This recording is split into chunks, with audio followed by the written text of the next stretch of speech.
The Nathan, Nat and Shaun podcast. Special guest, Caitlin Bassett, with us this morning. See you, Bass. Settle in for this one. There's a lady over in New York. She was doing a summer intern at a law firm. It was a prestigious law firm, in fact. They were called Sidley Austin in Manhattan. Oh, they sound fancy. And so the idea that you do an internship over the summer with the hope of that maybe it's a foot in the door or it looks good on your resume so you can get a job. Yeah, I think this business was one of those people, if you can show that you'll be an intern for a fair bit of time and do all the grunt work, grunt work, then they'll employ you. Yeah. The problem is they had to let her go and boot her out of the business because she bit 5 people when she was working there over the summer. What is she, a Rottweiler? How did she set that up? Is it like, hey, put your finger in my mouth? Like, is this a game? Well, of course, being a law firm, they had to say allegedly, repeatedly biting people. Biting their colleagues. And every now and then she'd just growl at them too. So I don't know. So she's a Rottweiler. They hired a dog. Did she not have to go through a recruiting process? Surely there would be thousands of people trying to get an internship at this law firm. Would have been a very competitive job. Yeah. Right. How did she get about biting people? Why? I think it wasn't aggressively biting them. Like I think it became like a bit of a moniker of hers. You know when Nat gives you a nipple cricket. Yeah. Just before we came on air, both of them today. At the same time. I don't know. She did it, and then it became a bit of an MO for her. I love it like once, twice, 5 times. Yeah, that's right. a little bit ridiculous. So just what I would like to take away from this is 4 times is okay. One too many. And weren't people wearing long sleeves, Ross? They started wearing long sleeves, and it was summer over in New York. It was bloody hot. To combat it. So they were combating it just to make sure that she didn't give them a bit of a nibble. Imagine having to be the person that says you're fired over that. Okay, so they've had to call in HR, but surely there would have had to be a warning process. Do you know what I mean? Like, you need to stop biting people. Maybe she's on probation. They can just get rid of it. No, but I mean, wouldn't you? Like, that would be the way you would approach it, and HR's the way HR normally, responds to these sorts of things. FYI, I don't know what happened at your last employment, but we frown on the nibbles and the biting. So can you just refrain from that during work hours? Yeah. It's fine. Any biters at the Western Force? Oh, I don't know yet. Nobody's given you a nibble? I haven't. Imagine. I reckon that would be immediate sacking. Imagine like walking out, hi, my name's Caitlin, I'm your new player development manager. I know, but it's more like it's a bit of fun. You know, if it's a fun nibble, it's a bit of fun nibble. I'm just going to... Yeah. I want to put that across. It wasn't an aggressive nibble, Ross. It was a fun nibble. Sound effect now. Fun nibble. What makes it fun versus aggressive? Just like the way you look at it. The mark on your shoulder, probably.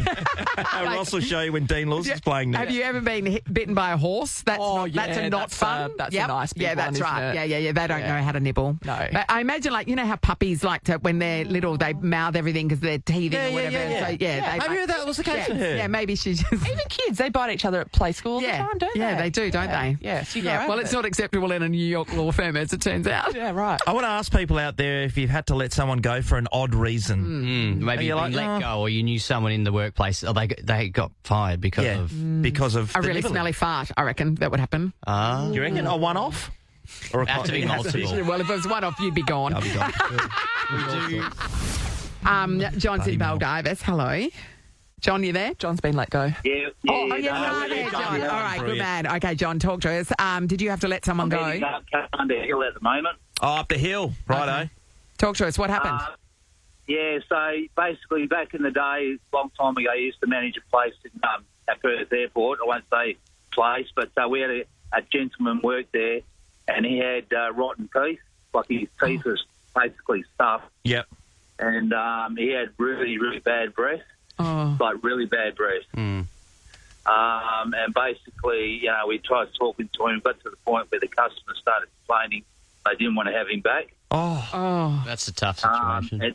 We tried everything with him, telling him to take him to bloody dentist and everything like that. Yeah. He just failed to believe us. He said he couldn't smell it. He's probably used to it. Oh, yes. Oh, my God. And it was shocking. And when I say shocking, I mean shocking. That would have been a hard conversation to bring up with him. Did you have to do that, John? I did, yeah. I had to sort of sit down with him and sort of explain it to him, mate. You've got really bad breath. You're going to have to look at maybe getting your teeth done or something like that. But in the end, our HR department come over and got rid of him. Yeah, right. Because of it. Which was tough. quite bad, you know what I mean? It was sad because he was a really good guy. You know, he's sort of in denial about it. Yeah. You know what I mean? Did you say this is a river in Egypt? Yeah, pretty much. I've been waiting to use that for years. You haven't, yeah. Do you think that was the best opportunity? No, probably not. Thanks, John. Chloe's in Thornley. Morning, Chloe. Hi. All right, Chloe. Did you have to let somebody go? Well, I didn't have to let them go. My work did. Yes. I used to work in a daycare centre, and they hired this girl, and she was lovely, and she was really, really good at her job. But at nap time, we used to have to sit with the kids and pat them to sleep. And every single day, she would fall asleep. And we didn't know how to wake her up. Oh, it'd be so hard not to. I love that. We didn't know how to wake her up, so we used to leave her asleep.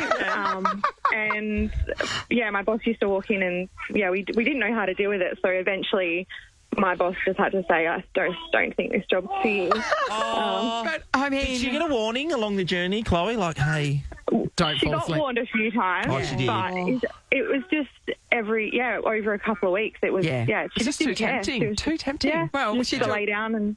She led by example. Exactly. This Do is you know how what I do mean? it, Yeah, kids. kids. Yeah. This is what I expect of you. And if it's good enough for me, it's good enough for you. She's got leadership qualities. That's what she's got. It's a great game to play with Depends kids, how you isn't frame it, Let's right? lay still, Yes. as still As as soon we as you possibly can. It's a great game. I love it. The kids love it. That's a ripper. Thanks, Chloe. And finally, Brittany. Hello. Hello. Hi, Britt. Brett. Now, tell us about when somebody got let go for an unusual reason. So I used to work in vet nursing, and we had a new trainee that came in, and we didn't realise it at first. We thought it was weird. She'd take all of the pets, like she'd take them first, and then we realised... Oh, I would have tied that. Brittany, you cut out there. Cut out. Crucial time. Yeah. And then? So she would take all the animals, yeah. And then we figured out she had some weird thing about smelling all the animals before she'd hand them over to the vet. Oh, man. She needed to whiff them. She sniffed the animals. So like somebody brought their guinea pig in, she'd have a good old inhale. Yeah, she'd give him a cuddle, give him a good sniff, and then pass him over to the vet. How did you find out and how did you approach bringing that up? Kind of just being in the back with her, I noticed every time that she picked up an animal, she'd give it a bit of a sniff, and we kind of started talking about it. It went around the clinic, and then it obviously ended up going to the boss, and he was like, yeah, no, we can't have this. But I mean... What's wrong with it? Yeah. It's not harming anyone. hurting anybody. Exactly. She's probably thinks she's doing her job. Out the back she's for a like, sniff. She's saying to the vet, hey, this one's a she's bit doing whiffy. a line. Yeah, She's doing a line of animal. You could argue that it's a diagnostic technique. Yes, you could say, this one smells like it's got cancer. All right. Seabass, you're the biggest animal lover I know. You love the sniff of Do you know what? I love guinea the pig. smell of a puppy. Puppies have I a great love smell. But I don't think I've ever picked up an animal and sniffed it. Yeah. Like deliberately. I am a sniffer though at the shops. I will pick things up and smell them. What are you smelling? Like dishwashing detergent. I want the one that smells the nicest. Body wash. Oh, Like okay. I'll do all the body wash, that smells. makes sense. Yeah, just I played footy with a guy who was a mad sniffer and he had to go to hypnotherapy. To stop him from sniffing things. What sort of things was he sniffing? Oh, I'm not going to go into it. He was an undie sniffer, wasn't he? chair. This is the Nathan, Nat and Shaun podcast. Yesterday, while we had Joel Creasy on the line, we caught up with his friend and also excellent comedian, and they're doing a show together. So we thought, what a great opportunity to chat about that. Let's have a listen. Joel will introduce us to his bestie. We call her my business partner, and that's because she knows all of my business. She is a legend, comedy icon, and my bestie, Janelle Koenig. Janelle! You forgot very good looking. Oh, yes, supermodel. Hey, babe. Hey, babe. Janelle, welcome. How exciting to be here at Nova. I know, you used to work for the opposition back in the day. Do you know, that was me for me a crucifix and going, no. No. So good to see you all. We did a show at the competition like 15 years ago on Monday nights. Did you? Prime time, Monday nights, 10 p.m. to midnight, called Joel Creasy's Book Club. Nothing Late about night. books. Late night book club, sorry. Janelle, if I never forgets. Janelle didn't get a mention in the title. Not Joel and Janelle's Late Night Book Club. No, but if it helps, the show never got picked up, so... Now we know why. Didn't help me. I never get a mention when I'm around Joel. We were at the Helpman Awards, Joel was nominated for a show that I co-wrote with him. I was being kind. Okay, I wrote. And in all of the papers next day, it was Joel Creasy and glamorous female date. No one looked up my name. Nothing. Didn't take the time to ask. I love, because I went and saw you when you guys did your little storytelling show, which you've got another one coming up. That's the reason we're talking to you. But and you told the story of when Joel was hosting the New Year's Eve. Was it New Year's Eve? Oh, Mardi Gras. Mardi Gras. Talk us through what the situation was for What you. a nightmare. And what everybody saw on TV. Okay, so Joel and Nerelda Jacobs hosted the Mardi Gras telecast, and I wrote the whole script for the whole show, which is a good 3 hour. Oh, well done. Yeah. Yeah, That's awesome. the gays really know how to stretch. Oh, maybe I shouldn't phrase it that way. We really know how to put on a long show. Yes, that's right. Oh, that's also not good. So I had written the whole script. I knew the whole script intimately, and we are on Taylor Square in Sydney, and Joel and Nerelda are looking out of a kebab van, a glorified kebab van, looking out onto the oncoming parade. Yep. Yes. And the whole script was on the teleprompter, on the auto cue. Yes. And about 10 minutes into the show, maybe just after the Dykes on Bikes. Yes, that's yeah, very they always early, 'cause open they the always parade. kick it off, Early, yes. yeah. Auto cue went down. Yeah, Auto cue completely. went down completely, and the only person that knew the script intimately was me. Yes. So I had to lie on the floor of the kebab van, hand writing the script in Sharpie on A4 paper. But not only that, in front of the guests that were coming in to speak to Joel and Nerelda. So I'm lying on the floor of the van while Dua Lipa, Yes. Jonathan Van Ness, Kylie Minogue, Sam Smith are walking. I'm just waving at them. So have I met those people? Yes, I have. You've looked right up their skirts. Every time that they walked in, did you have to say what you were doing? Because that's the... or do you just... Yeah, I might ignore the lady on the floor. Hey! Yeah. You were the same height as the Veronicas, though, so that was fine. And it wasn't a gorgeous, like, Rubenesque pose. It wasn't like a glamorous... Yeah, draw me like one of your French girls. No. Yes. It was fetal. Yes, yes. And the emphasis being on feet. Because it's just people are kicking you and, showbiz is glamorous. Janelle, so you guys just going to be on stage waxing lyrical about each other and pulling the piss out of each other, or you're doing separate stories? No, it's all together the whole time because we know each other very, very well. We've been working together about 15 years now. Yeah. And I can remember Joel has a different memory for how he first met me. Okay. But my memory of us is being together at a gig at the Brass Monkey. Yeah, Never met glamour. before. Yeah. Oh, yeah. Showbiz. And we were together up the back, never met before. And at the same time, we were watching another comedian who shall remain nameless. And at the same time, we both said, I hate him. It was Rove McManus, wasn't it? Don't tell him, Sean. And I mean, that's bonding. That's trauma bonding, really, isn't it? Yeah. Because when I was 14 years old, Mum used to watch the Comedy Channel late at night, and I was sick one night, so I got to sit up on the couch with Mum. And I remember Janelle being on Stand Up Australia. Is that right, Janelle? Yes. And I remember laughing my head off and being like, "Oh my gosh, she is fabulous!" I didn't even realise I wanted to be a stand-up at this point. Yeah. And then, a few years later, we met each other, and then. So here you we got are into now. stand-up to meet Janelle. Is that? I got into stand-up to meet Janelle that Koenig, tracks. and my dreams have come true. The reason he recognised me from that show is because I was still doing the same jokes. But what's so fun about our storytelling shows is we have a PowerPoint and we just sit there and make each other laugh, and they are the best fun. Absolutely. And, You say we have a PowerPoint. It's you that makes it, isn't it, Janelle? I do. Whatever. Yes. Yeah. I don't have the app. Is it an app?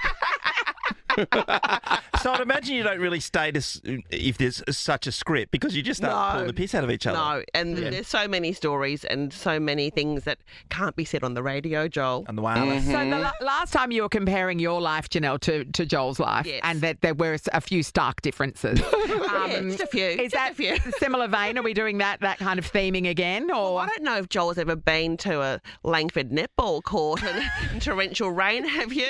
On a Saturday, Is Joel? that? What happened at the Langford sports court? Oh, it was horrific on the weekend. It was The horrific. weekend? Yes. Oh, my God. The rain came in sideways, Yes. and I'm not a sporty mum. I'm just not that mum, and it was just horrific. And I realised that when I am wet and cold and annoyed, I turn into a 15-year-old girl. Yes. And the other mothers are going, "How are you, Janelle?" I'm going, "What are you talking to me about? I don't care. Doesn't matter." You should do what my mum did, because I played netball in Esperance, which, of course, it was always raining. And so mum just went shopping. Mum actually didn't watch my games. Hardly anyone's mums did back then. It was great for them. You feel obliged these days. Yes, you are. Oh, it's community standards. But my friend sent me a photo of her son's football game, and there was literally a duck on the. I will send you the photo. There was a duck on the ground, and not standing, swimming, floating, gliding along the water while the footballers are knee deep in water. Yes. There's something wrong with that. I know it's a winter sport, but that's ridiculous. Oh, ridiculous. Resilience, though. Aren't we teaching them that by making them play? Oh, but I don't want to play. I don't want to be resilient. I've done it. Yeah, I want to be on the couch. Yeah. Yeah. No, the couch is much better. That's where Janelle I mean, and I I do walk our the dog, best but work. at least I can, check Rain Parrot and see when the rain's coming and, dodge it. Whereas you can't do that with a scheduled match, can No, you? just pray for lightning. Electrocute that duck.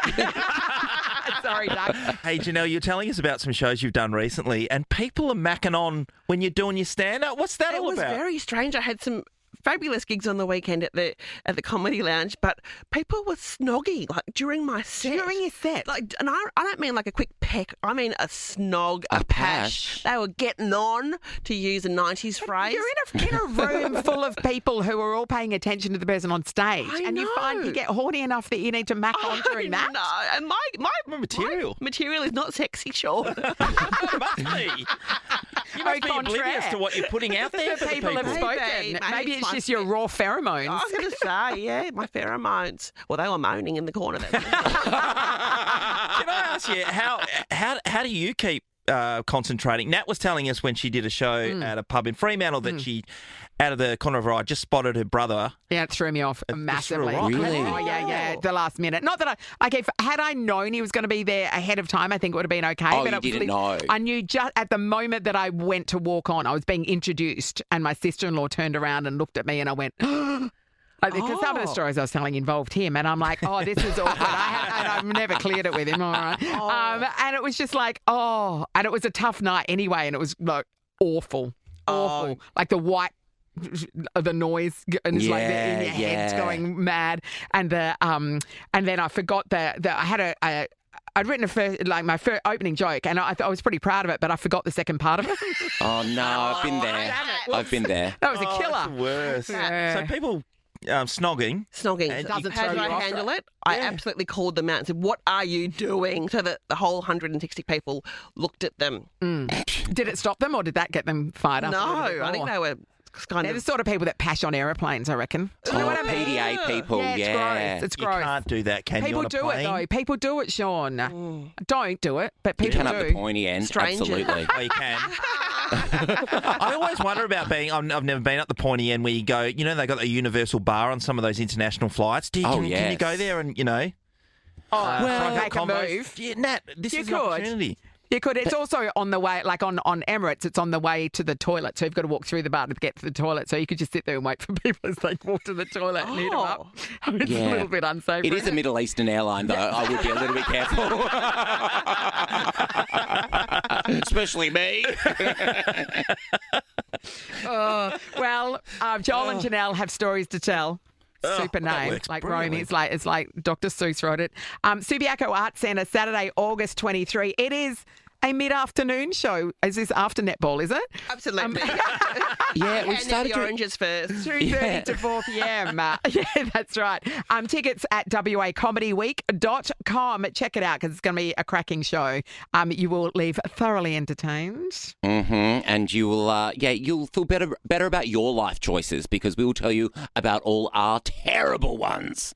Thanks, Janelle. Thanks, much for Janelle. coming in. Love you, See you Janelle. Friday, Joel. Joy. See you then. This is the Nathan, Nat and Sean podcast. I read a story today online about a couple. This is a nightmare situation. So this couple, they were retiring. They bought a block of land in a Victorian country town that was a subdivision of an old farm. So it's like a big paddock. It was subdivided. They bought, and it was like a 2-hectare block, and then they got a house that was like one of those transportable house, like a relocatable house, and they brought that over. They got good idea permits for that and everything. They got a driveway put in, which they had to get a permit for. They then and sewerage and the power and everything were connected. They lived there for 3 years. Yep, 3 years. They've been there for 3 years, and this is the place they probably want to. It's their dream. This is their see out their retirement years, basically. What they loved about the block is that it had a beautiful outlook. Oh, cool. So that's nice. So they're just living happily. And then they got a letter in the mail saying they had to not only move out, but move their entire house within 14 days because they had built it on the wrong block. So how did they not know? You're just telling us about the permits. So this is the thing. So when they bought it, it was still unsubdivided essentially. So it was like a big paddock. But the agent saying it's not my fault. But the agent, they reckon they were shown that block, and the agent reckons he showed them the block that they eventually bought. Yep. Even though there's no fences or anything to delineate it at the time, right? It was probably there would have been a map somewhere where it's been officially subdivided, but there was nothing on the actual land. The house, there were lot numbers on fence posts that were a bit ambiguous about which one they were referring to. And they're saying, the council didn't stop us when we applied for all these permits to get everything done. The council saying, no, it's not our fault. And so now... and this for 3 years they lived there? Because the people that owned the land lived interstate. So they had inherited or bought it off an uncle who passed away. And then when they finally thought, maybe we should do something with that, they realised that there was already a house built on it. Thought, hang on a second, this isn't right. And so then they've looked into it and went, these people have built on the wrong block. So it was the block next door was the one they were supposed to build on. And the people that... so then they proposed a land swap. Because that's an easy fix. Yeah, that's right. Given you go the to the other left-hand people side, we'll stay with the right. hadn't built anything or there was nothing to take down or whatever, the people that rightfully owned that block. But they said no because it wasn't like for like, so the block mustn't have been the same size or the outlook wasn't the same or whatever. And so now these people run the risk of having to literally pick up a house and move it, which I don't see how it's such their problem because the agent agent's saying it's not our problem. But then all the other things that you have to get through, like the council, you have to go to the council to get everything done, and that has to you have to have the proper address. Yes, you have to show your deeds and all sorts of things. How you do with the addressor's name. Yeah. How brutal are the other property owners saying, "No, you got to move"? I know. mean, from their perspective, they could be thinking, we might get a house out of it. A house here. Should we do a swap? No, can't do that. Yeah. And you got 2 weeks. Yes, it's 14 days. Yeah, and they're saying 14 days to move your house. You would never be able to find somebody to do it in that time. What would you do if you're the person on the property? I know. Just say no. What do you do? Maybe. Is there squatting rights of being at a place for... Yeah, squatting rights. I don't know that applies to vacant land like that, though. You can't just put a house on a block because the block's and empty. then call it your own. 3 years, though. I'm no lawyer, but I don't think you can. And who's paying the council rates? Great question. Because that would have been coming out to them. Yes. For that... Yes. For that lot. You're dead right. So, but they would have just got them and gone, this is our rates, and then just paid it without looking at the specific lot number or whatever. Yeah. It would have been still addressed to them. So, is there a resolution? Are they going to move? No. Okay. No. It's headed for court, I would think. Yeah. Lawyers will make some money out of it. 3 years living in a place just to find that out. So, if you are buying a block of land, here is my advice to you. Check the number. Check to see before you build that you're building on the right block of land. Who thought you would need to give this advice? But that is our gift to you. Nathan, Nat and Shaun is a Nova podcast. For more great comedy shows like this, head to novapodcasts.com.au. Nova.